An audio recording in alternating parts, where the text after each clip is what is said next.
সারাটা দিনের বেশিরভাগ সময়টাই দরজা বন্ধ থাকে। রাজামশাইয়ের যিনি সব থেকে বেশি কাজের মানুষ, নায়েব মশাই, রাজার ডান হাত, রাজার বাম হাত ছিলেন, জমিদারের ডান হাত বাম হাত। সকল কাজ যার উপরে দায়িত্ব ছাড়া হতো সেই নায়েব মশাই, তিনি সকালবেলা এসে জমিদার গিন্নিমার সঙ্গে দুটো কথা বলতে আসে, কিন্তু দেখে দরজা বন্ধ করে ভেতরে মা শুধু কান্নাকাটি করছে। দরজার বাইরে কান পেতে শোনে মা শুধু কাঁদে, মা শুধু কাঁদে। মনে মনে ভাবছি কাঁদুক, আমি জোর করে কান্না বন্ধ করবো না, আমি বাড়ি চলে যাই। নায়েব মশাই ভাবলো অল্প বয়সে স্বামী হারিয়েছে তো একটু কেঁদে নিক, যত কাঁদবে বুকটা হালকা হবে, তবে তো আগামী দিন ভালো থাকতে পারবে। ছোট্ট মেয়ে স্বামীকে ভালোবাসতে শুরু করলো, হারিয়ে গেল, এই ব্যথা তো ভোলার নয়, কেঁদে নিক, আমি বাড়ি চলে যাই। এই বলে মা প্রত্যেকটা দিন আসে, প্রত্যেক দিনই শুধু কান্নার শব্দ পায়, কান্নার শব্দ পায়, কিন্তু কি বলে বলে কাঁদে সেটা কিন্তু কেউ বুঝতে পারে না। সবাই ভেবেছে বোধহয় স্বামীর কথা চিন্তা করে কাঁদে, কিন্তু না, ওই মেয়েটা স্বামীর কথা চিন্তা করে কাঁদে না, ওই মেয়েটা নিতাই গৌরীর চিন্তা করে করে কাঁদছে। কিন্তু নায়েব মশাই এইভাবে 3টে মাস কাটিয়ে দিলেন। 3টি মাস যখন কেটে গেল, একদিন নায়েব মশাই চিন্তা করলো, না এটা ভালো লাগছে না, এটা ভালো লাগছে না, জিনিসটা ভালো নয়। ভালোবাসার মানুষ অনেকেরই চলে যায়, এই জগতে অনেক মায়ের কোল থেকে স্বামী হারিয়ে যায়, সন্তান হারিয়ে যায়, মা বাবা হারিয়ে যায়, তার জন্য কি কেঁদে কেঁদে পাগল হয়ে যায়? জমিদার গিন্নিমা স্বামীর জন্য কেঁদে কেঁদে যদি মস্তিষ্ক পাগল হয়ে যায়, ঠিক না থাকে, এত বড় জমিদারিটা সামলাবে কে? না, মাকে আমাকে বোঝানোর দরকার আছে, আমি আজকে জোর করে মাকে ডেকে দুটো কথা বলবো। এই বলে মা একদিনকে 3টে মাসের পরে সকালবেলা এসে জমিদার গিন্নিমা সেদিনকে কাঁদছে ভেতরে, আর বাইরে থেকে দরজায় ধাক্কা দিয়ে মাকে ডাকছেন, মা, মা, মা জননী ঘরের ভেতরে আছেন নাকি? কে? আমি নায়েব মশাই এসেছি মা, একটু দরজাটা খুলুন, শুধু আপনার সঙ্গে দুটো কথা বলে বেরিয়ে যাব, আপনাকে আমি বেশি বিরক্ত করব না, আপনি দরজাটা খুলুন। জমিদার গিন্নিমা চোখের জলটা মুছে যেই দরজাটা খুললো, দেখলো নায়েব মশাই। কি নায়েব মশাই, আপনি সকালবেলায় আমার দরজার সামনে কেন এসেছেন? কেন এসেছেন মানে শোনেন। আচ্ছা মা, একটা কথা বলি, যে মানুষটা হারিয়ে যায় তার জন্য কেঁদে কেঁদে পাগল হয়ে গেলে সে কি আপনার কাছে ফেরত আসবে মা? তাছাড়া একটা কথা আমি বলি, আপনার হাতের শাখা সিঁথির সিঁদুর আপনি হারিয়ে ফেললেন, এ দুঃখ শুধু আপনার নয়, এ দুঃখ এখানকার সকলের, এই গ্রামের সকলে। আমি রাত দিন চিন্তা করে পাগল হয়ে যাচ্ছি। জমিদার মশাই চলে গেলেন, কিন্তু মা একটা কথা বলি, আপনি যদি একই চিন্তা করে করে কেঁদে কেঁদে কেঁদে কেঁদে আপনার মাথাটা খারাপ হয়ে যায়, তাহলে আপনাকে আমার দুটো গোপন কথা, সে দুটো কিন্তু আর বলা হবে না। আমি দুটো গোপন কথা জমিদারের কাছ থেকে শুনেছিলাম, আমাকে বলেছিলেন জমিদার মশাই যে এটা যেন তোদের মা ঠাকুরন না জানে। আজকে তো জমিদার মশাই নেই, তাই আমি ভেবে চিনতে দেখলাম যে কথাটা মাকে না বললে হবে। তা আমি ভালো চিন্তা করে দেখলাম কথা দুটো এবার আপনাকে বলার প্রয়োজন আছে, আপনি কি শুনবেন? চন্দ্রশশী দেবী,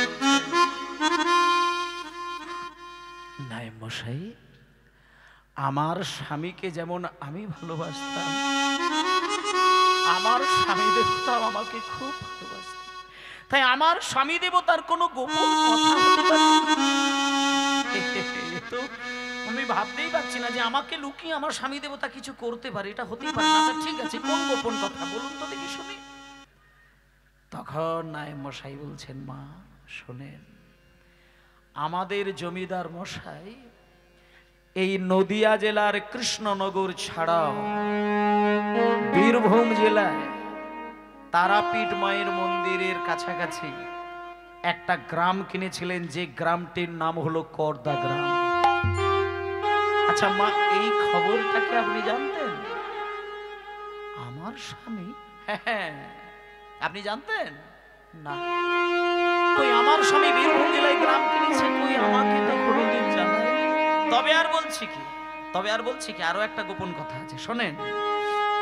ওই যে করদা গ্রামটা কিনেছিলেন জমিদার মশাই, ওই করদা গ্রামের মানুষগুলো এত খারাপ, এত দুষ্ট, তারা 3 বছর হলো খাজনা দেয়নি। আমি জমিদারের কথায় বহুবার গেছি ওই গ্রামে, আমাকে ফিরিয়ে দিয়েছে, মারধর করেছে, কিন্তু খাজনা দেয়নি। তাই মা, আমি একটা কথা আপনাকে বলি যাই, মানে ওই করদা গ্রামের মানুষগুলো যদি খাজনা না দেয়, তাহলে সর্বনাশটা কোথায় হবে জানেন মা? খাজনা যদি আদায় না করা যায়, নবাবকে কিন্তু কর দেওয়া যাবে না। আর সেই খাজনা নবাবের কাছে যদি না পৌঁছায়, তাহলে জমিদারিটা রক্ষা করা যাবে না। তাই মা, আপনি কিছু মনে করবেন না, আপনি আমার সঙ্গে একটু চলুন, ওই করদা গ্রামের মানুষের কাছে আপনি দাঁড়ান। আপনার এই বিধবা রূপটা ওরা দেখুক, ওরা দয়া করে, ওরা যখন দেখবে যে মা জননী হারিয়েছেন স্বামীকে, এই দুঃখে যদি খাজনাটা দিয়ে দেয়, তাতে করে আমাদের লাভ হবে। এই বলে মায়েরা সঙ্গে সঙ্গে চন্দ্রশশী দেবী নায়েব মশাইকে বললেন, নায়েব মশাই, আপনি একটা কাজ করুন, পালকিটাকে সুন্দর করে সাজিয়ে এখানে নিয়ে আসুন। আমার স্বামী দেবতা গ্রাম কিনেছিলেন, 3 বছর হলো খাজনা দেয়নি, এটা তো হতে পারে না। আমি ওই গ্রামের মানুষের কাছে যাব। না, আমি কিছু বলবো না, আমি ওদের ওপরে কিচ্ছু কড়া ভাষায় কোনো কথা বলবো না। আমি শুধু মা তো ওরা তো আমার ছেলের মতন, তাই ওদেরকে আমি শুধু জিজ্ঞেস করব এটাই, যে 3 বছর খাজনাটা ওরা কেন দিতে পারে না, এটা জেনেই চলে আসুন, আর আমি কিছু বলবো না। সঙ্গে সঙ্গে পালকির ভেতরে জমিদার গিন্নিমার নায়েব মশাই বসলেন, আর পালকি বাহক যারা, তারা কাঁধের উপরে পালকি রেখে যাচ্ছে। যেতে যেতে যেতে যেতে মায়েরা, পালকি বাহক যারা হয় তারা কিন্তু নিঃশব্দে পালকি বয়ে নিয়ে যায় না। তারা যতক্ষণ ছুটতে ছুটতে যাবে, ওই ছন্দে ছন্দে তারা মুখে একটা গানের ছন্দ তৈরি করে নেয়। তা পালকি বাহকগণ নায়েব মশাই আর জমিদার গিন্নিমাকে পালকির ভেতরে বসিয়ে, তারা পালকিটা কাঁধের ওপরে চড়িয়ে ছন্দে ছন্দে যাচ্ছে। গুনগুনা গুনগুনা গুনগুনা, জোরে চলো গুনগুনা, আরো জোরে গুনগুনা, আরো জোরে গুনগুনা, জোরে চলো গুনগুনা, গুনগুনা, গুনগুনা, গুনগুনা, গুনগুনা, গুনগুনা। এখন এইভাবে যাচ্ছে। জমিদার গিন্নিমা বেশি দূর যায়নি, বেশি দূর নয়, মানে রাজবাড়ি থেকে সবে মাত্র বেরিয়ে ওই কয়েকটা পা এগিয়েছে, 10 পা এগিয়েছে, 20 পা এগিয়েছেন। মা জননীর কানে খুব বেসুরো লাগছে। মা পালকির ভেতর থেকে শুনতে পাচ্ছে গুনগুনা গুনগুনা গুনগুনা। মা পালকির ভেতর থেকে মুখটাকে বাইরে বার করেছে। বাবা, ও বাবা, এই যে এই যে যে পালকিটা একটু দাঁড় করো, একটু পালকিটা দাঁড় করিয়ে দাও। আচ্ছা তোমরা আমার কাছে এসো তো। আচ্ছা তোমাদের একটা কথা বলি, তোমরা এই যে পালকি নিয়ে যেতে গুনগুনা গুনগুনা বলছো, এটা কি ভাষা গো? মানে আমি তোমাদের মানেটাই বুঝতে পারছি না। পালকি বাহকগণ বলছেন, ওমা, আমরা তো আর ওই শিক্ষিত ব্যক্তি নই, আমরা হচ্ছে একেবারে আকাট মূর্খ মানুষ। মানে আমরা ওই নিজেদের কাজের সুবিধার জন্য একটা ওই সুরের সঙ্গে ছন্দ তৈরি করে গান বানিয়ে নিয়েছি। ওমা, আপনি আমাদের কথায় কিছু চিন্তা করবেন না মা, আমাদের কথায় কোনো কান রাখবেন না, আমরা মূর্খ সূর্খ মানুষ তো, ওই নিজের সুবিধা মতো একটা গান তৈরি করেছি, আপনি চুপ করে বসুন না, করদা গ্রাম আসলে আপনাকে নামিয়ে দেব।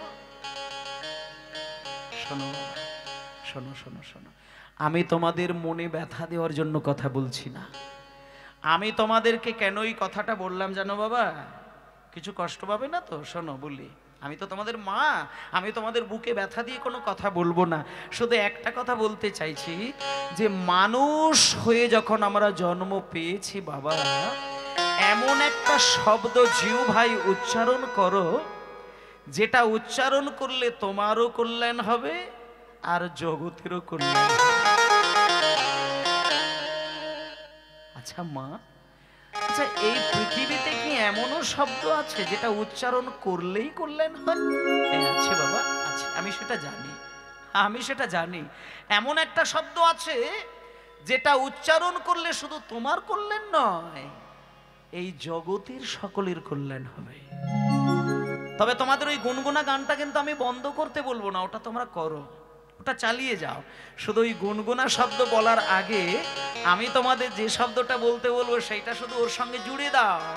তোমরা শুধু পালকিটা কাঁধে নিয়ে যেতে যেতে বলো, গৌর গৌর গুনগুনা, গৌর গৌর গুনগুনা, গৌর গৌর গুনগুনা, গৌর গৌর গুনগুনা, গৌর গৌর গুনগুনা, গৌর গৌর গুনগুনা, গৌর গৌর গুনগুনা, গৌর গৌর গুনগুনা। গৌর গুণ বিনা বলবো না, গৌর গৌর গুনগুনা, গৌর গুণ বিনা বলবো না, গৌর গৌর গুনগুনা, গুণ বিনা বলবো না, গৌর গৌর গুনগুনা, গুণ বিনা বলবো না, গৌর গুণ বিনা বলবো না, গৌর গৌর গুনগুনা, গুণ বিনা বলি বলতে হয়তো গৌর বলবো, গুণ বিনা বলতে হয়তো গৌর বলো, গুণ বিনা বলবো না, বলতে হয়তো গৌর বলো, গুণ বিনা বলবো না, গৌর গৌর গুনগুনা, গৌর গৌর গুনগুনা, গৌর গৌর গুনগুনা।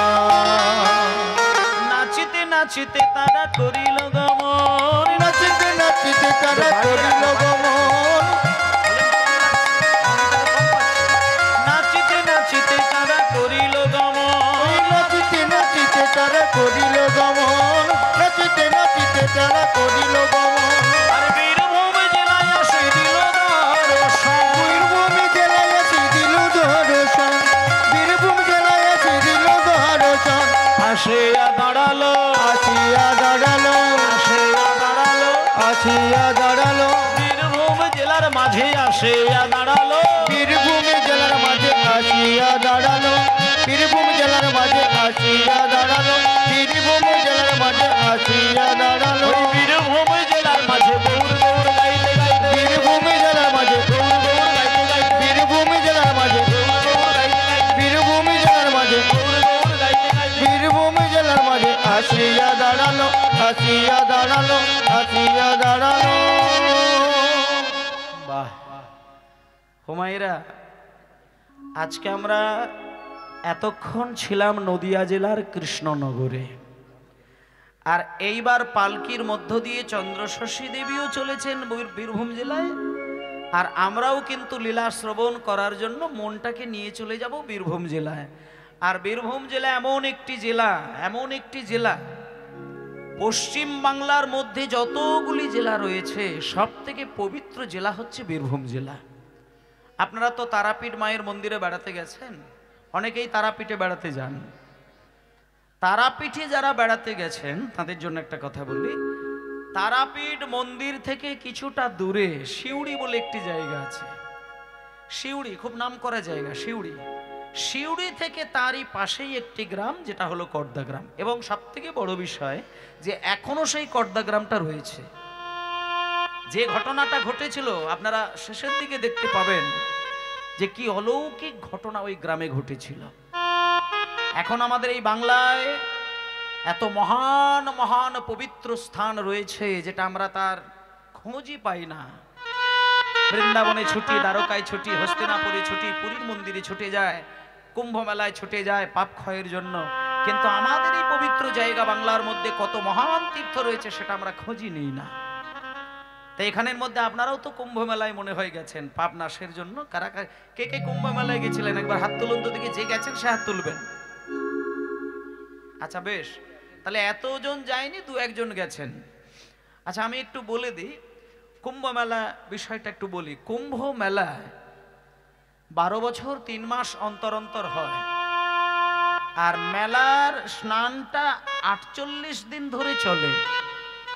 আর আমরা কিন্তু অনেকেই জানি না যে কুম্ভ মেলায় স্নান করতে গেলে আসলে কদিন স্নান করতে হয় বলে দিই।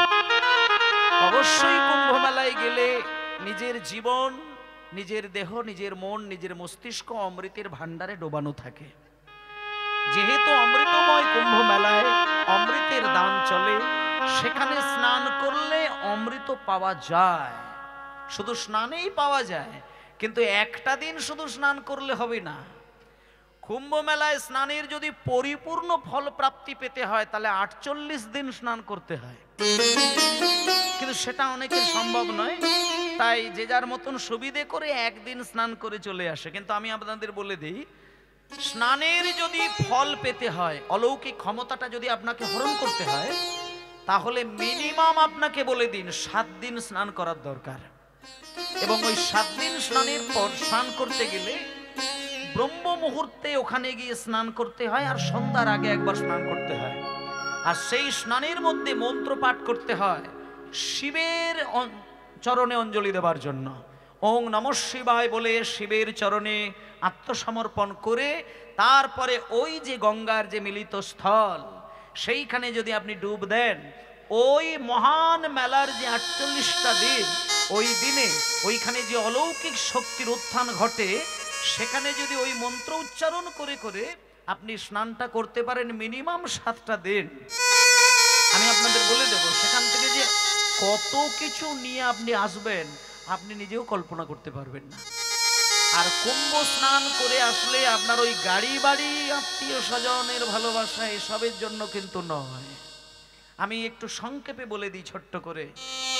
12 বছরের চক্রাকারে 12 বছর 3 মাস অন্তর অন্তর কুম্ভ মেলায় স্নান করার বিধান রয়েছে, যেখানে আমাদের এই জীবনের মধ্যে 3টে জিনিসের বিপর্যয় ঘটে। যেমন আমরা এই যে মানুষ, আমরা 3টে জিনিস পেয়ে দাঁড়িয়ে রয়েছি মানুষ হয়ে। 1 নম্বর হচ্ছে রক্ত মাংস হাড় দিয়ে তৈরি করা দেহটা পেয়েছি, আর দেহের মধ্যে আরো 2টো জিনিস মূল্যবান আছে, সেটা হচ্ছে মন আছে আর বুদ্ধিমত্তা রয়েছে। মন, বুদ্ধি আর এই স্থূল দেহ, এই 3টে জিনিস নিয়ে আমাদের জীবনটা সাজানো রয়েছে। এবার এর মধ্যে দেখবেন 3টে জিনিসই কিন্তু আপনাকে যন্ত্রণা দেয়। দেহে যখন ব্যাধি প্রবেশ করে তখন মানুষ দেহের যন্ত্রণায় নিজেকে ছটফট করেন, আর মনের মধ্যে যখন দুশ্চিন্তা এসে গিয়ে মনে ব্যাধি এসে যায় তখন মানসিক যন্ত্রণায় মানুষের আছাড় কাছাড় খেতে হয়। আর মস্তিষ্কে যখন বাইরের অহেতুক কিছু দুশ্চিন্তা এসে ব্যতিব্যস্ত করে তখন মস্তিষ্কের কিছু যন্ত্রণা জ্বালা অশান্তিতে আমাদেরকে ভুগতে হয়। তাহলে এইবার বলে দিই, তাহলে মাথার মধ্যে দুশ্চিন্তা এসে মস্তিষ্কের যন্ত্রণা, আর কিছু অশুভ চিন্তা এসে গিয়ে মনের যন্ত্রণা, আর বিভিন্ন কারণের যে দেহের যন্ত্রণা, এই 3টে জিনিস নিয়ে একটা মানুষ জীবন চালানো খুব কঠিন হয়ে যায়। কিন্তু আপনি যদি কুম্ভ মেলায় গিয়ে 48টা দিন স্নান করতে পারেন, পাপ ক্ষয় হওয়াটা বড় জিনিস নয়। আপনি পাপের যন্ত্রণা ভুগছেন যেটা, সেটা হচ্ছে ওই মন, মস্তিষ্ক আর স্থূল দেহ। এই দেহটাকে পুনরায় সংস্কার করে ফিরিয়ে নেওয়া, মনের মধ্যে যন্ত্রণাটা পুনরায় সংস্কার করে শুদ্ধ মন পাওয়া, মস্তিষ্কের মধ্যে বিভিন্ন বিপর্যয়গুলো সরিয়ে দিয়ে সুন্দর সুস্থ মস্তিষ্ক আবার পুনরায় তৈরি করা, এই 3টে জিনিসের সুগঠন করা একমাত্র কৌশল 12 বছর 3 মাস ছাড়া ওই কুম্ভ মেলার স্নান। কিন্তু সেই কুম্ভ মেলার স্নানে আমরা কদিন যাই? 1 দিন যাই, ওতে কিছু হবে না, ওতে কিচ্ছু হবে না। ও আপনার একটা আবেগের ওই তৃপ্তি মিটবে মাত্র। সবাই যাচ্ছে, আমি যাব, বেড়াতে যাব, হই হই করব, বলে কুম্ভ মেলায় গিয়ে পাপ ক্ষয় হয় তাই যাব, ওতে কিচ্ছু হবে না। আসল সত্যটাকে চিনে জেনে বুঝে সেইভাবে ভাবিত হয়ে সেই রসের রসিক হয়ে সেখান থেকে সেই ভক্তি আনবো, সেই পরিবর্তন করব, এই চিন্তা নিয়ে যদি ওখানে ডুব না দেন তাতে করে সুফল কিছু হতে পারে না। তাই আজকে ওই বিষয়টা আসলো, একটুখানি শুনিয়ে দিলাম। এইবার দেখুন, আজকে সেই রকমই মনের ভাব, ভক্তি, ভালোবাসা নিয়ে আজকে শিবের ভক্ত শৈব যারা, তারা দেখুন সেই বীরভূম জেলায় তারাপীঠ মন্দিরে গেলে দেখবেন কৃষ্ণ ভক্তের থেকে শিবের ভক্ত, কালীর ভক্ত সেখানে বেশি দেখা যায়। তাই ও মায়েরা, কালীর ভক্ত সেইখানে বেশি, শিবের ভক্ত সেই জায়গায় বেশি। কেন না? বীরভূম জেলায় মা মহামায়া বেশি করে কৃপা বর্ষিত করেছেন। এটা আমার থেকে আপনারা বেশি ভালো জানেন ও মায়েরা। আচ্ছা, শিবের প্রথম স্ত্রী সতী যখন দেহত্যাগ করলেন, সতীর দেহটাকে কাঁধে করে নিয়ে ভোলানাথ পাগলের মতো যখন সারা দেশে ছুটলেন, আপনারা জানেন তো সতীর 51টি অংশ খসে খসে ভারতের মাটিতে পড়েছিল। যাকে 51 পীঠ বলা হয়, সতীপীঠ বলা হয়। শোনেন, আমরা যে রাজ্যে বাস করছি সেটা হচ্ছে পশ্চিমবঙ্গ রাজ্য, আর এই পশ্চিমবঙ্গের পশ্চিম দিকে রয়েছে উড়িষ্যা রাজ্য। তাহলে উড়িষ্যা রাজ্য অত বিরাট একটি রাজ্য, যেখানে মা একটা অংশ ফেলেছিলেন। সতীর 51 অংশের মধ্যে একটি অংশ পড়েছিল উড়িষ্যায়। কি পড়েছিল বলুন তো মা? উড়িষ্যার মধ্যে সতীর কোন অংশটা পড়েছিল? নাভি পড়েছিল। মা সতীর নাভিটা পড়েছিল উড়িষ্যায়। এবং উড়িষ্যার কোন জায়গায় পড়েছিল? উড়িষ্যাবাসী যেই জায়গায় পিণ্ড দান করেন সেই জায়গাটির নাম হলো জাজপুর। সেই জাজপুরে মা সতীর নাভি পড়েছিল উড়িষ্যায়। তাহলে এইখান থেকে আপনারা একটু চিন্তা করবেন, কীর্তন শোনা মানে এই কিছু জিনিসগুলোকে উপলব্ধি করা। তাহলে এই দেখুন মা, সতীর 51 পীঠের একটা পীঠ হয়েছিল এত বড় রাজ্যের মধ্যে একটা। আর আমাদের এই পশ্চিম বাংলা, আমাদের এই বাংলাটা, আমাদের এই পুরো বাংলাটা এত ভাগ্যবান যে এখানে মায়ের 20-22টা অংশ পড়েছিল। এবার তার মধ্যে কোনো জেলায় একটি পড়েছিল, কোনো জেলায় পড়েনি। কিন্তু বীরভূম জেলা এমন একটা জেলা যেখানে 51 পীঠের 5টা অংশ কিন্তু বীরভূম মাটিতে ফেলে দিয়েছিল। মায়ের 5টি অংশ পড়েছিল শুধু বীরভূমের মাটিতে।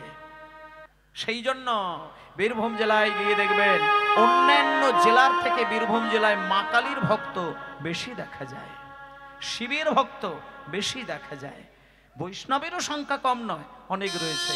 তাই জন্য আজকে যেহেতু প্রসঙ্গটা এসে গেল বীরভূম জেলায়, তাই অবশ্যই আমাদের কর্তব্য একটুখানি বীরভূম জেলার মাটিকে স্মরণ নেওয়া। আর বীরভূম জেলাকে ধন্য করেছিলেন যিনি মহামায়া, তাকেও একটু স্মরণ করে নেওয়া। তাই এখানে আমার সকল মা বাবা সকলকে একটুখানি হাত জোড় করার অনুরোধ করছি, আপনারা একটু হাত জোড় করুন। আমরা বীরভূম জেলার ভক্তিটাকে পেতে গেলে আমরা মাকে তো স্মরণ নিতে হবেই। মা ছাড়া তো গতি নেই। মায়ের কৃপা ছাড়া সন্তান কোনোদিন কৃষ্ণ ভক্ত হতে পারে না। অনেকের একটা বিশ্বাস আছে, যেখানে কৃষ্ণ আর রাধারানী থাকেন তার সঙ্গে মা কালীর নাকি পুজো হয় না, মা চণ্ডীর পুজো হয় না, মা গৌরীর পুজো হয় না। কিন্তু শোনেন, রাধা কৃষ্ণকে পেতে গেলে তোমাকে মায়ের চরণ সেবা করতে হবে। মা যদি সন্তানকে কৃপা না করে, মা যদি সন্তানকে শক্তি দান না করে, তাহলে শক্তি না থাকলে তো রাধা কৃষ্ণের ভজন সাধন হয় না মা। তাই জন্য একটুখানি মায়েরও চরণ চিন্তা করার প্রয়োজন হয়। এখনো সারা বাংলায় আমি দেখেছি, যেখানে কৃষ্ণ ভক্ত থাকে সেখানে কালীর ভক্ত থাকে না। এক গ্লাসে কোনোদিন কালী কৃষ্ণের ভক্ত জল খায় না। আর কালীর ভক্ত দেখবেন গলায় রুদ্রাক্ষের মালা পরে থাকে, আর কৃষ্ণ ভক্ত তুলসী মালা পরে থাকে। যারা কৃষ্ণ ভক্ত হয় তারা সাদা পোশাক পছন্দ করে, আর যারা কালীর ভক্ত হয় তারা লাল টকটকে পোশাক পছন্দ করে।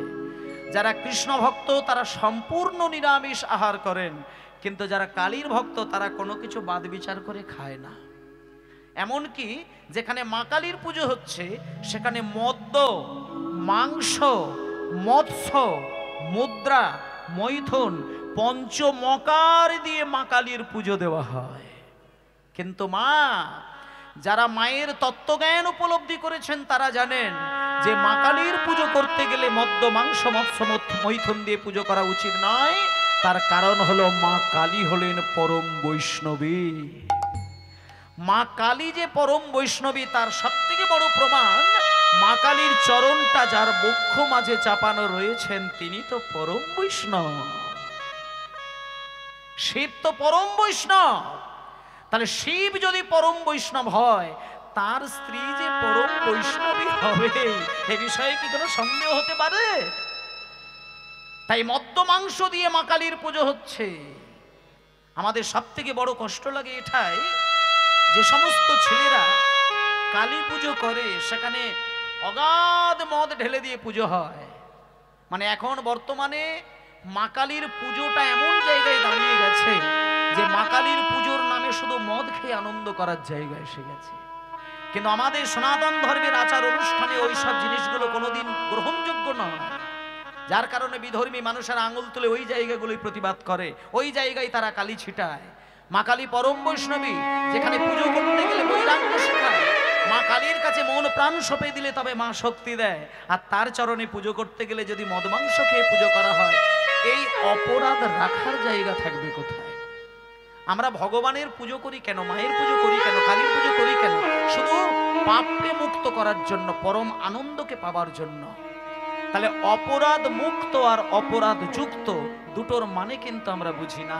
যে পুজোয় অনাচার, দুরাচার, ব্যভিচার, অত্যাচার চলে, সেখানে পাপ মুক্ত হয় না, পাপ এসে যুক্ত হয়। যেখানে ধর্মের বিধান মেনে অর্চনা চলে, সেখানে পাপ মুক্ত হয়, সেখানে যুক্ত হয় না। তা যাই হোক, আমি প্রসঙ্গক্রমে কথাগুলো বললাম। যদি এখানে কোনো বাবারা বা কোনো ভাই বোনেরা কালী পুজো করেন, খেয়াল রাখবেন মা কালীকে যে দৃষ্টিভঙ্গিতে পুজো করেন, এটা কিন্তু আপনার অজ্ঞতারই পরিচয়। আপনি মাকে ওই দৃষ্টি তাকাবেন না। মা হচ্ছে জগতের একজন একটা শক্তির প্রতীক।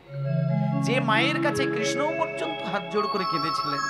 বৃন্দাবনে লীলা করতে গেলে মাকে হাত জোড় করে কৃষ্ণ কিন্তু লীলার শক্তি আদায় করেন। তাই সেই মায়ের কাছে পুজো করতে গেলে বৈরাগ্য শিখতে হয়, শক্তি পেতে হয়, রাধারানীকে পেতে হয়, আমার কৃষ্ণকে পেতে হয়। তাই চলুন একটুখানি আমরা সেই লীলা দর্শন করার আগে একটুখানি মায়ের নাম শুনবো, মাকে ডাকবো। সবাই একটু হাত জোড় করে বসুন, সবাই। ও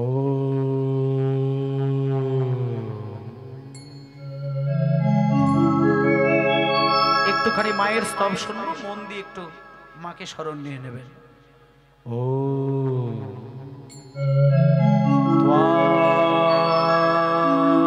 স্বাহা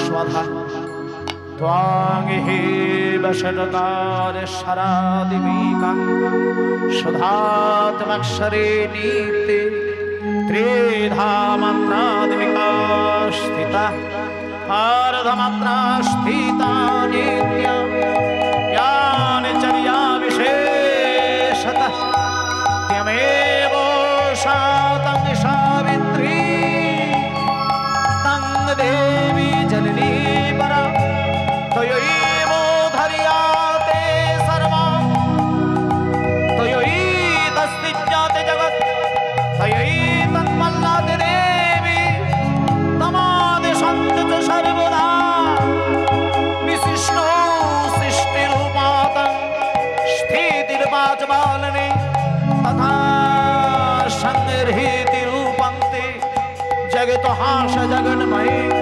महावेद महामाया महामेधा महास्मृति महामोहा च भवति महादेवी महेश्वरी प्रकृतिस्तञ्च सर्वस्व गुणत्रय विभाविनी कारणत्री मुरात्री मोहनत्तिष्वदारुणा लज्जा पुष्टि तथा तुष्टित्या शान्तिखन्तिरेव च हरिगणे शूलिनी घोरा गतिनी चक्रिणी तथा शङ्खिनी चापेणी मानभूषन्ति परिधायुधा सम्यासम्मतरा शेष समेव ताति सुन्दरी परावरणा परमा हमेव परमेश्वरी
মা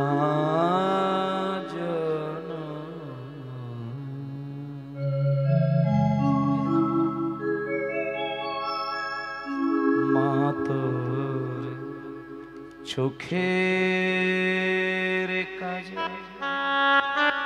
ভক্তমণ্ডলী মায়েরা, একটুখানি মায়ের প্রসঙ্গ যখন এসেছে, ছোট্ট করে একটু মায়ের গানের মধ্য দিয়ে সেই আসল জায়গায় পৌঁছে দাও। মা তোর চোখের কাজে সারা গায়ে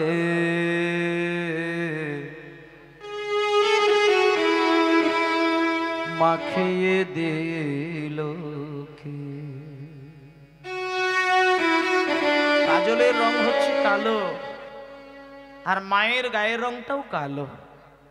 তা আমাদের যখন আমরা মা কালীর পুজো করি, তখন মাকে দেখলে যেন মনের ব্যথাটা এই জায়গায় আসে যে মা তুই এত কালো হলে কি করে মা?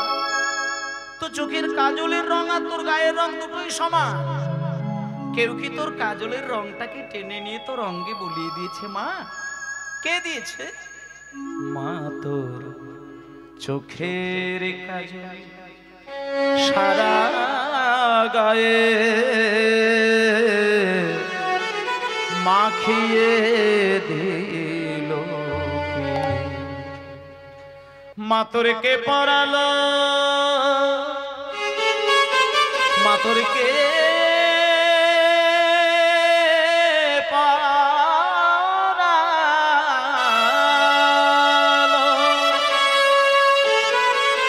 তোরে কে পরালো শ্মশান চিতা হর্ষ তিলকে তিলকে মাখিয়ে দিল কে। মা তোর চোখের কাজে সারা গায়ে মাখিয়ে দিল কে। মা তোর চোখের কাজল সারা গায়ে মাখিয়ে দিল কে। মা তোরে কে পরালো শ্মশান চিতাকে পরালো শ্মশান চিতা ভস্য তিলকে তিলকে চোখের কাজল সারা গায়ে মাখিয়ে দিল কে।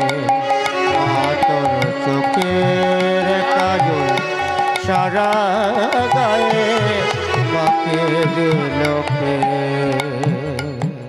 এই মা মারে হাড়ের মালা কোথায় পেলি, এমন যোগিনী সাজ সেজে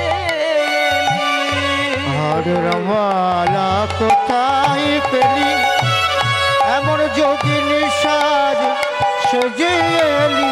তুই হাড়ের মালা কোথায় পেলি, এমন যোগিনী সাজ সেজে তোর গৌরী নামটি বল না মা তোর গৌরী নামটি বল না মা তোর।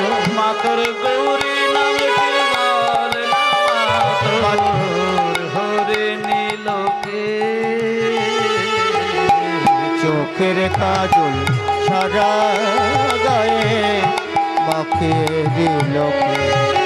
মা তোর চোখের কাজল সারা গায়ে মাখিয়ে দিল কে। মা তোর চোখের কাজল সারা গায়ে মাখিয়ে দিল কে। হরি বল। তাহলে আমাদের সব কুল বজায় থাকলো, সব কুল। বীরভূম জেলার মাটিকে ধন্য করেছিলেন আমার জগৎজননী মা মহামায়া, তার একটু নাম হয়ে গেল, তার স্তব হয়ে গেল, সেটার মধ্যে আমরা মন দিয়ে দিলাম। এবার মাকে আমরা সামনে নিয়ে আজকে চলুন সেই জায়গা যেখানে গেলে আজকে লীলা রস আস্বাদন হবে। তা যাচ্ছেন ও মায়েরা, আজকে কোথায় আমরা যাচ্ছিলাম বলুন? কীর্তন তো শুনছেন, করদা গ্রামে। কে যাচ্ছে? নায়েম মশাই যাচ্ছেন। আর কে না? জমিদার গিন্নিমা। আর সেই সঙ্গে আমাদের মনটাও চলেছে জমিদার গিন্নিমার সঙ্গে। তা যেতে যেতে যেতে যেতে কিভাবে যাচ্ছে? নাচিতে নাচিতে তারা করিল গমন। হরি হরি নাচিতে তারা করিল গমন, নাচিতে নাচিতে তারা করিল গমন। বীরভূমে জেলায় আসি দিল দর্শন। বীরভূমে জেলায় আসি দিল দর্শন। আজ বীরভূমে জেলায় আসি দিল দর্শন। বীরভূমে জেলায় আসি দিল দর্শন। আসিয়া দাঁড়ালো, আসিয়া দাঁড়ালো বীরভূম জেলার মাঝে আসিয়া দাঁড়ালো। বীরভূমি জেলার মাঝে আসিয়া দাঁড়ালো। বীরভূম জেলার মাঝে গৌর গৌর গাইতে গাইতে। বীরভূমি জেলার মাঝে গৌর গৌর গাইতে গাইতে। বীরভূমি জেলার মাঝে গৌর গৌর গাইতে গাইতে। বীরভূমি জেলার মাঝে গৌর গৌর গাইতে গাইতে। আসিয়া দাঁড়ালো, আসিয়া দাঁড়ালো। এইবার চলে এলো, চলে এলো। দাঁড়াও দাঁড়াও দাঁড়াও, চলে এলো। আজকে চন্দ্রশশী দেবী অনেক ঘন্টা পথ পালকির ভেতর দিয়ে আজকে এসে, দাঁড়াও মায়েরা, জমিদার গিন্নিমা চলে এসেছেন করদা গ্রামে। আপনারা যদি কোনোদিন করদা গ্রামে বেড়াতে যান, জীবন ধন্য হয়ে যাবে। তার কারণটা দেখুন, একটু পরেই বুঝতে পারবেন। পালকি এসে যখন ওই করদা গ্রামে ঢুকবে বলে রাস্তার সামনেটা দাঁড়িয়েছে, এমন সময় পালকি বাহকগণ বলছেন, ওমা করদা গ্রামে চলে এসেছি, আপনি আস্তে আস্তে পালকি থেকে নামুন। আর এই হচ্ছে করদা গ্রামের রাস্তা। আপনি সোজা ভেতরে গিয়ে গ্রামবাসীদেরকে একটু ডাকাডাকি করবেন, গ্রামবাসীগণ আপনার সঙ্গে দেখা দিয়ে দেবে। এবার পালকির ভেতর থেকে জমিদার গিন্নিমা সবেমাত্র বাইরে পাটা দিয়েছেন, হঠাৎ করে কি নায়েম মশাই, ও নায়েম মশাই, আচ্ছা এইটা কি করদা গ্রাম? মানে আমার যে স্বামী এই গ্রামটাই কি কিনেছিলেন? হ্যাঁ মা, এইটাই করদা গ্রাম। এই তো রাস্তা শুরু হয়েছে, চলুন না, দুইজনেই যাচ্ছি। জমিদার গিন্নি বলছে, না না না না না, আমি ওই জন্য বলছি না, এটাই যদি করদা গ্রাম হয় তাহলে এই রাস্তার ধারে এত বড় একটা গর্ত এলো কি করে? এই পথ দিয়ে তো আপনি যাতায়াত করেছেন, তাই রাস্তার ধারে এত বিরাট একটি গর্ত কিসে? যে গর্তে যদি একবার মানুষ পড়ে যায় তো জীবনে মারা যাবে। এবার সেই গর্তটা দেখতে পেয়ে নায়েম মশাই বলছেন, ওমা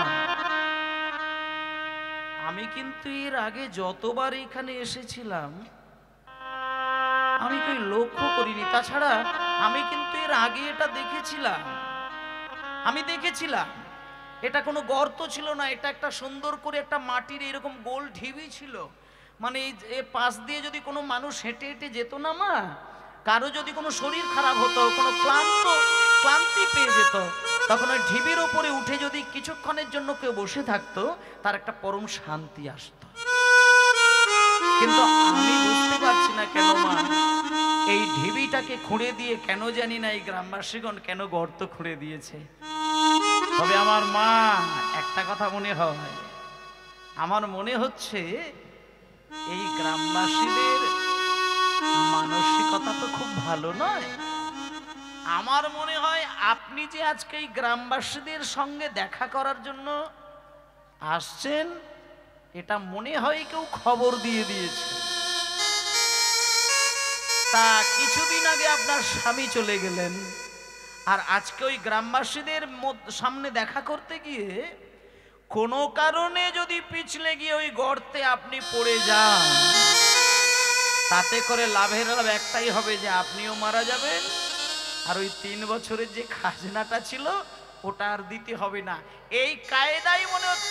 নায়েব মশাই দাঁড়ান দাঁড়ান, একটা কথা বলি, কারোর সম্পর্কে সঠিক না জেনে মন্তব্য করা ঠিক নয়, এই কথাটা একটু মাথায় রাখবেন। আর তার থেকে বড় কথা হচ্ছে আমরা তো গ্রামবাসীদের একেবারে সামনেই চলে এসেছি, তাহলে তাদের সম্পর্কে বাজে কথা বলা দরকার। আপনি চুপ করুন, আমি গ্রামবাসীদের সামনে গিয়ে জিজ্ঞেস করব। আমি গ্রামবাসীদেরকে ডাকবো, তাদেরকে ছেলের মতন করে আমি ভালোবাসা দেব, আর তাদেরকে আমি বলবো যে 3 বছর কেন খাজনা দেয়নি আর ওই ঢিবিটাকে খুঁড়ে দিয়ে কেন গর্ত করে দিয়েছে, দুটো কারণই আমি জানতে চাইব। এই বলে মাগো যখনই গ্রামবাসীদের মাঝখানে গিয়ে জমিদার গিন্নিমা দাঁড়ালে, যত গ্রামের মানুষজন ছিল সবাই ছুটে এসে মাকে গোল করে ঘিরে দাঁড়িয়েছে। জমিদার গিন্নিমা বলছেন, আচ্ছা বাবা, আমাকে তোমরা চিনতে পারছো তো?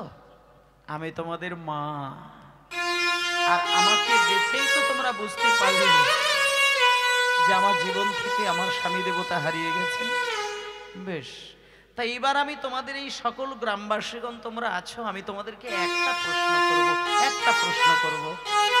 তোমরা চাষিবাসী মানুষ, চাষ করে ফসল হলে সেই ফসল বিক্রি করে তবে তোমরা খেতে পাও। তা বাবা, আমি তোমাদের মা, আমি তোমাদের মনের ভেতরে সব খবর জানি। তা আমি শুধু একটা জিনিস জানতে চাই, নায়েব মশাই বললেন 3 বছর খাজনা নাকি তোমরা দাওনি। তা আমি শুধু তোমাদেরকে হাত জোড় করে একটা জিনিস জানতে চাইবো, এই যে 3 বছর তোমরা খাজনাটা দাওনি, আচ্ছা সত্যি করে তোমরা বলো তো, তোমাদের কি ওই ফসল কি ভালো হয়নি? তবে আমি কিন্তু এটা শুনেছিলাম স্বামীর মুখে যে চাষিদের যদি চাষ নষ্ট হয়ে যায়, ফসল যদি ধ্বংস হয়ে যায়, চাষি নাকি মারা যায়, এটা আমি শুনেছিলাম। তা তোমরা যদি চাষবাস করে জীবনটাকে সাজাও, তোমাদের ফসলই যদি নষ্ট হয়ে যায়, তাহলে কি করে তোমরা খাজনা দেবে? আর সত্যিই কি তোমাদের ফসল নষ্ট হয়ে গেছে বলে দাওনি?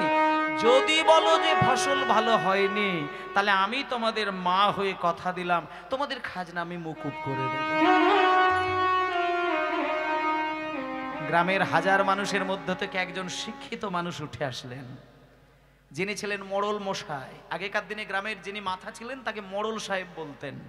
তা মোড়ল সাহেব এসে মাকে প্রণাম করে বলছেন, মা, সত্যি আপনার মতো মানুষ হয় না, মানে আপনার কথা শুনে আমাদের বুক চাপড়ে কাঁদতে ইচ্ছে হচ্ছে। মা, আপনার পাশেই তো দাঁড়িয়ে রয়েছেন নায়েব মশাই, বলতে খুব কষ্ট হয়, খারাপ লাগে। মা, নায়েব মশাইকে জিজ্ঞেস করে দেখুন। একটা কথা বলি, আপনি আসার আগে নায়েব মশাই আমাদের এই গ্রামে বহুবার এসেছেন খাজনা নেবার জন্য, কিন্তু মা, উনি কোনো সময় আমাদেরকে খাজনা না দেওয়ার কারণটা জানতে চাই। আমরা বারবার বোঝাতে চেয়েছি, উনি বোঝেনি না, বরং আমাদেরকে ছড়ি দিয়ে মারধর করে এখান থেকে চলে গেছেন, কিন্তু আমাদের কথা শুনতে চায়নি।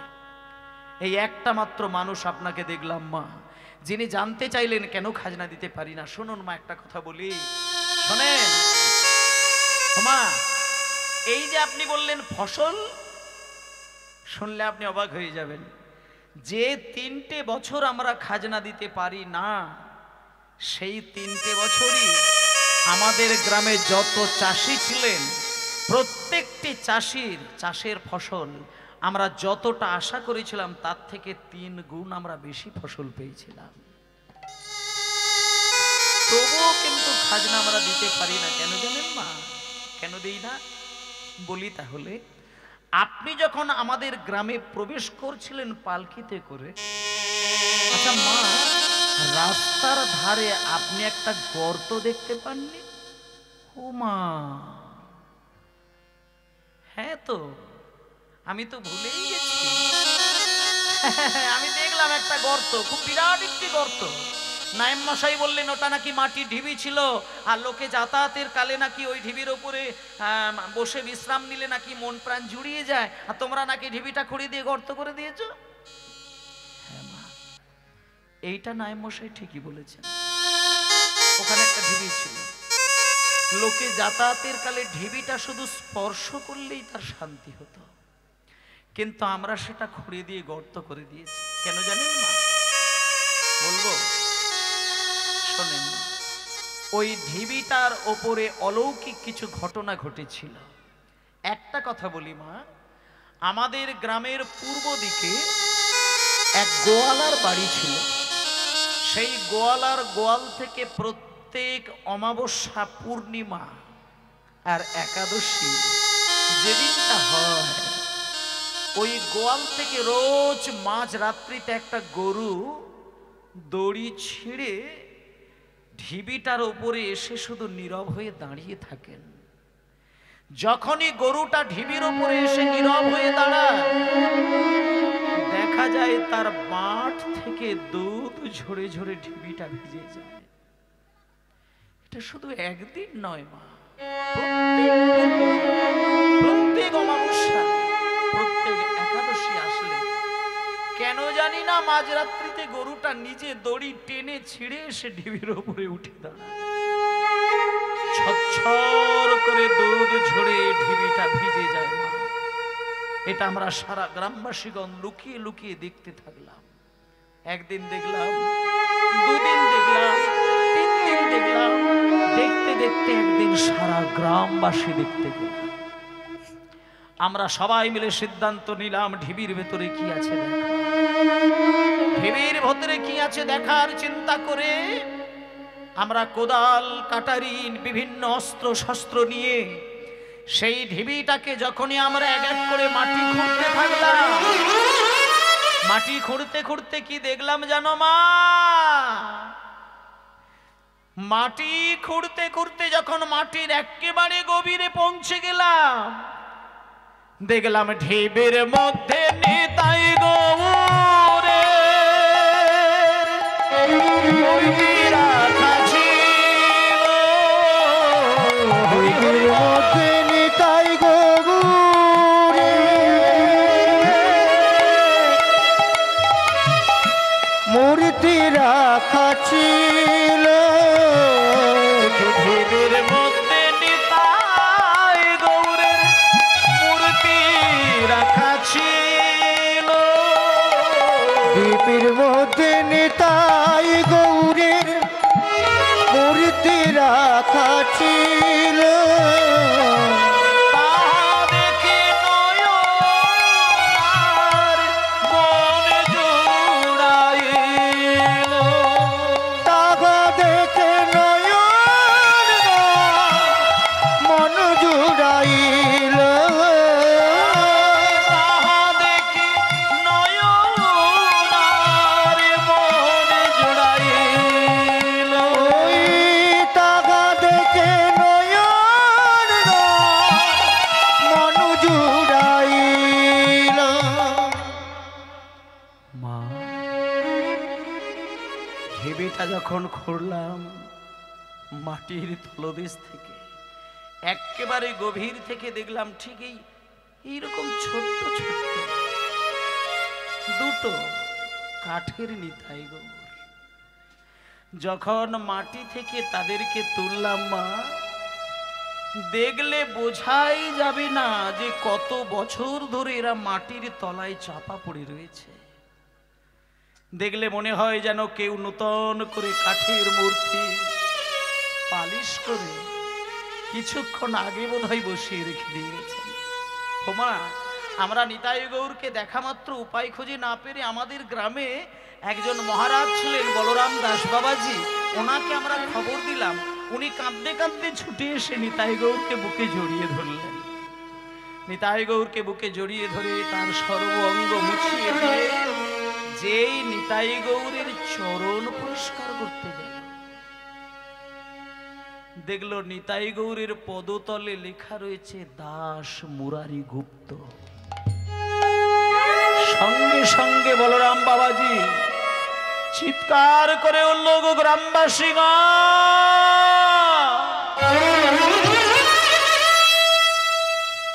তোমরা ভাগ্যবান, তোমাদের গ্রামে যে নিতাই গৌর এসেছে, যে সেই নিতাই গৌর না, এ হচ্ছে সেই মুরারি গুপ্তের সেবিত নিতাই গৌর। মায়েরা, আজকে যে মুরারি গুপ্তের নামটি নিতাই আর গৌরের চরণের তলায় খোদাই করা রয়েছে, এই মুরারি গুপ্ত ছিল নিমাইয়ের বাবার সমবয়সী বন্ধু। একদিকে ছিল নিমাইয়ের বাবার বন্ধু, আর একদিকে ছিল নিমাইয়ের চিকিৎসক। কিন্তু এই মুরারি গুপ্ত ছিল রামচন্দ্রের ভক্ত, কিন্তু জীবনের শেষের দিকে কিন্তু গৌরের ভক্ত হয়ে গেছিলেন। কেন জানেন মা? শোনেন, একদিন কি নিমাইয়ের ৬-৭ বছর বয়স, কিছু মুরারি গুপ্তের সঙ্গে কিছু অলৌকিক ঘটনা ঘটেছিল। তার একটা দুটো পয়েন্ট আপনাদের জানার দরকার। একদিনকে, তবে হ্যাঁ, মুরারি গুপ্ত যে রামের পুজো করতেন এটা কিন্তু কেউ জানতো না, কাকপক্ষী পর্যন্ত টের পেত না। মুরারি গুপ্তের একটা কথা ছিল যে ভগবান বলে কিছু নেই, সবই পরম ব্রহ্মের অংশ। আলাদা করে তোরা ভগবান ভগবান করে ডাকিস, কিন্তু এই জগতে যাকে দেখতে পাচ্ছিস সবই ব্রহ্মের অংশ। আলাদা করে তোরা হরি কৃষ্ণ রাম লক্ষণ এসব বলার দরকার নেই, সবই তো ভগবান, সবই তো ভগবানের অংশ। এই কথা বলতে বলতে চলেছেন। আর ওই 7 বছরের 8 বছরের ছেলে নিমাই তখন পিছন দিক দিয়ে গিয়ে মুরারি গুপ্তের কাছাটা খুলে দূরে সরে গেছেন। যেই কাছা খুলে দিয়ে দূরে সরে গেছে, মুরারি গুপ্ত পিছন ঘুরে নিমাইয়ের উপরে রেগে উঠলেন। নিমাই,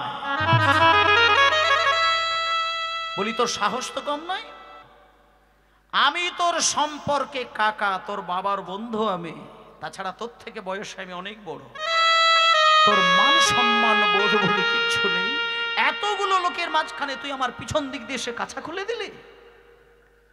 তখন ওই ছোট্ট নিমাই 7 বছর 8 বছরের ছেলে দূরে সরে গিয়ে হাত জোড় করে বলছেন, মুরারি আপনার মান সম্মান বোধ আছে? মানে দুদিনের ছেলে নিমাই, তোর কাছ থেকে মান সম্মান বোধ আমায় শিখতে হবে? দূর থেকে নিমাই বলছেন, মুরারি আপনার যদি মান সম্মান বোধ থাকতো, লোকের সামনে বলে বেড়াচ্ছেন ভগবান বলে কিছু নেই, তা লোকের কাছে বলে বেড়াচ্ছেন ঈশ্বর বলে কিছু নেই, আলাদা করে রাম বলে কিছু নেই, আলাদা করে কৃষ্ণ বলে কিছু নেই, কিন্তু আপনি রাত্রির 12টার পরে দরজা জানালা বন্ধ করে দিয়ে রাম নাম করে করে এত কাঁদেন কেন? যখন এই কথাটা বলেছে মুরারি চমকে উঠলেন। একি রাত্রির 12টার পরে আমি রামের ব্রত করি, রামচন্দ্রের নাম করি, ধ্যান করি, আছাড় খেয়ে কাঁদি, ওইটুকু বাচ্চা ছেলে সম্ভব তো নয়। একে আমি রাত্রিতে রামের পুজো করি, রামের ব্রত করি, এ কি করে জানলো? এইটুকু বাচ্চা ছেলে নিমাই কি করে জানলো? আর একদিনকে একটা ঘটনা ঘটেছিল মা। মুরারি গুপ্ত দুপুরবেলা অন্ন প্রসাদ ভগবানের চরণে নৈবেদ্য নিবেদন করে অন্ন ভোগ করে প্রসাদ পাচ্ছিলেন। এমন সময় মুরারি যখন চোখ বন্ধ করে রামকে স্মরণ নিয়ে প্রসাদ পেতে যাবে, সঙ্গে সঙ্গে নিমাই ওই সুযোগে গিয়ে ওই অন্নের উপরে প্রসাদ করে দিয়েছিলেন। মুরারি রেগে উঠে বলেছিল, নিমাই তুই কেমন ছেলে রে, আমি প্রসাদ তৈরি করে প্রসাদ পাবো, তুই সেখানে প্রসাদ করে দিলি? এই প্রসাদ মাখানো অন্ন তো খাওয়া যাবে না। তখন দূর থেকে নিমাই বলেছিল, মুরারি আপনি তো সবাইকে বলেন জগতে যা কিছু সবই নাকি ব্রহ্মের অংশ, সবই ব্রহ্ম। আপনি কিছুক্ষণ আগে একজনকে